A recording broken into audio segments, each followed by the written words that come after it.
সুপ্রিয় দর্শক, সর্বশেষ আপডেট বাংলা নিউজে আপনাদের স্বাগতম। শুরুতেই সংবাদ শিরোনাম, এরপর থাকছে বিস্তারিত।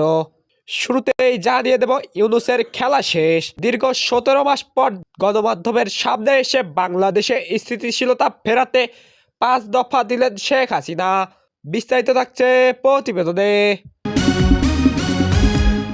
আরও জানিয়ে দেব, পুত্র জয়ের ভাষায় নেত্রী হাসিনার যুগের সমাপ্তি, বড় পরিবর্তন আওয়ামী লীগের নেতৃত্বে।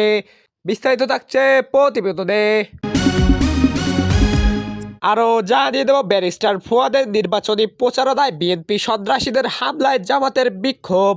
বিস্তারিত থাকছে প্রতিবেদনে। আরও জানিয়ে দেব, কেরানীগঞ্জে গুলিবিদ্ধ বিএনপি নেতা মারা গেছে।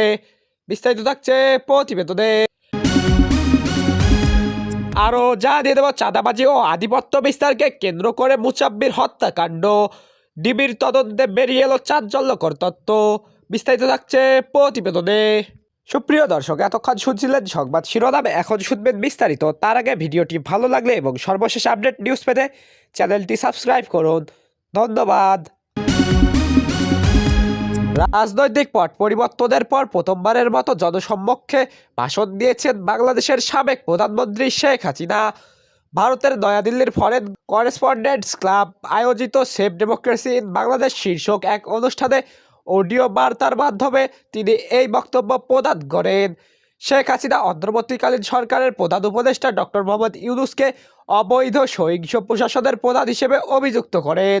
বক্তব্যে তিনি ডক্টর ইউনূসকে দখলদার, অর্থ পাচারকারী এবং ক্ষমতালোভী বিশ্বাসঘাতক হিসেবে বারবার উল্লেখ করেন। শেখ হাসিনা বলেন, বাংলাদেশ আজ ধ্বংসের কিনারে দাঁড়িয়ে আছে। তিনি অভিযোগ করেন যে দেশ বর্তমানে একটি বিশাল কারাগারে, একটি বদ্ধভূমি এবং মৃত্যু উপত্যকায় পরিণত হয়েছে। মানবাধিকার পদদলিত হচ্ছে, সংবাদপত্রের স্বাধীনতা বিলুপ্ত হয়েছে এবং নারী ও সংখ্যালঘুদের উপর সহিংসতা ছড়িয়ে পড়েছে বলে তিনি দাবি করেন।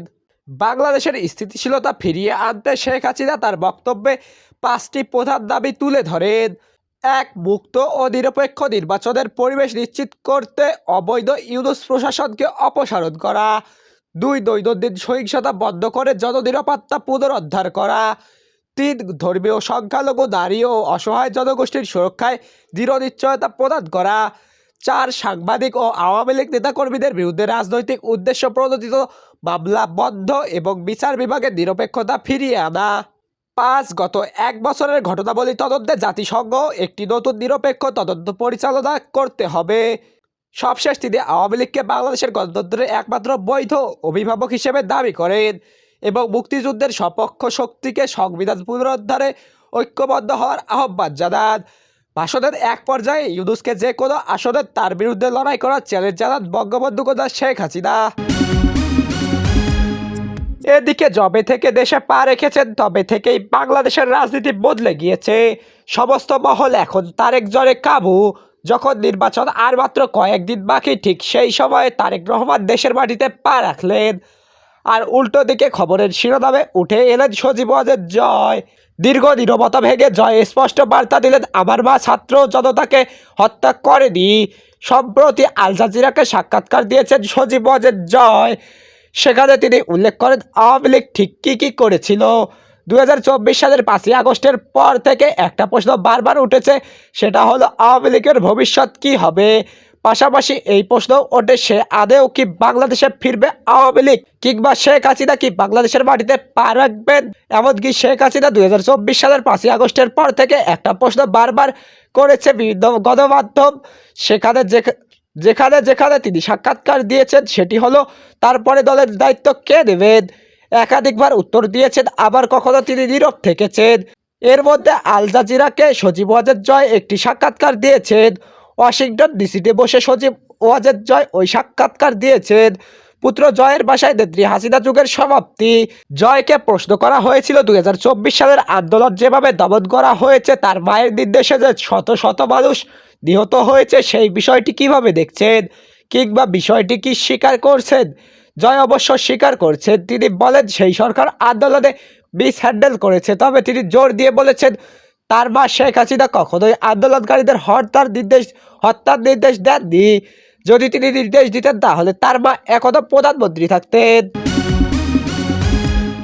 এদিকে বরিশাল ৩ আসনে ত্রয়োদশ জাতীয় সংসদ নির্বাচনকে ঘিরে ১০ দলীয় ঐক্যজোটের মনোনীত প্রার্থী ও এবি পার্টির সাধারণ সম্পাদক ব্যারিস্টার আসাদুজ্জামান ভুঁইয়াদের নির্বাচনী প্রচারণায় বাধা, মারধর ও হুমকির অভিযোগ উঠেছে যুবদলের সন্ত্রাসীদের বিরুদ্ধে। এই ঘটনার প্রতিবাদে বাংলাদেশ জামাতে ইসলামী মুলাদী উপজেলায় বিক্ষোভ মিছিল করেছে।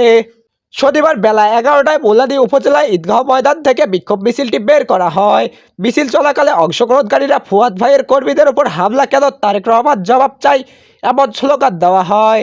বিক্ষোভে অংশ নেওয়া ও হামলায় আহত জামাত নেতা আরিফ হোসেন অভিযোগ করে বলেন, ১০ দলীয় জোটের প্রার্থী ইগল প্রতীকে ব্যারিস্টার ফুয়াদের পক্ষে প্রচারণা চালানোর সময় ধানের শীষ প্রতীকের সমর্থক মুলাদী পৌর যুবদলের নেতাকর্মীরা তাদের উপর হামলা চালায়।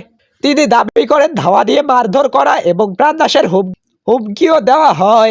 এ ঘটনায় শফিকুল ইসলাম শাওন হাওলাদার, আরিফুর রহমান টিটু, মিন্টু ব্যাপারী সহ অর্ধশতাধিক যুবদল কর্মী জড়িত ছিলেন বলে অভিযোগ করেন তিনি। এদিকে ঢাকা মহানগর পুলিশের অতিরিক্ত কমিশনার শফিকুল ইসলাম বলেছেন, কামরান বাজার এলাকায় আধিপত্য বিস্তার ও চাঁদাবাজিকে কেন্দ্র করে স্বেচ্ছাসেবক দল নেতা আজিজুর রহমান মুসাব্বিরকে হত্যা করা হয়েছে। আজ সকালে রাজধানীর মিন্টু রোডে ডিএফবি মিডিয়া সেন্টারে আয়োজিত এক সংবাদ সম্মেলনে গোয়েন্দা পুলিশের প্রধান এসব তথ্য জানান। তিনি বলেন, কামরান বাজার এলাকায় প্রকাশ্য ও গোপনে চাঁদা আদায়ের সঙ্গে জড়িত ৮ থেকে ৯টি সিন্ডিকেট সক্রিয় রয়েছে। চাঁদার টাকা দিয়ে দণ্ডের জের ধরে দিলীপ ওরফে বিনাশের নির্দেশে এই হত্যাকাণ্ড সংঘটিত হয়। এসব সিন্ডিকেট ভেঙে দিতে ডিবি কাজ করছে এবং শিগগিরই অভিযান শুরু করা হবে বলে জানান তিনি। ডিবি প্রধান বলেন, স্বেচ্ছাসেবক দল ঢাকা উত্তর সিটি ইউনিটের সাবেক সাধারণ সম্পাদক মুসাব্বিরকে গত ৭ জানুয়ারি কাজী নজরুল ইসলাম অ্যাভিনিউয়ের পাশের একটি গলিতে গুলি করে হত্যা করা হয়। পরদিন তার স্ত্রী তেজগাঁও থানায় ৪ থেকে ৫ জন অজ্ঞাতনামা ব্যক্তিকে আসামি করে একটি মামলা দায়ের করেন।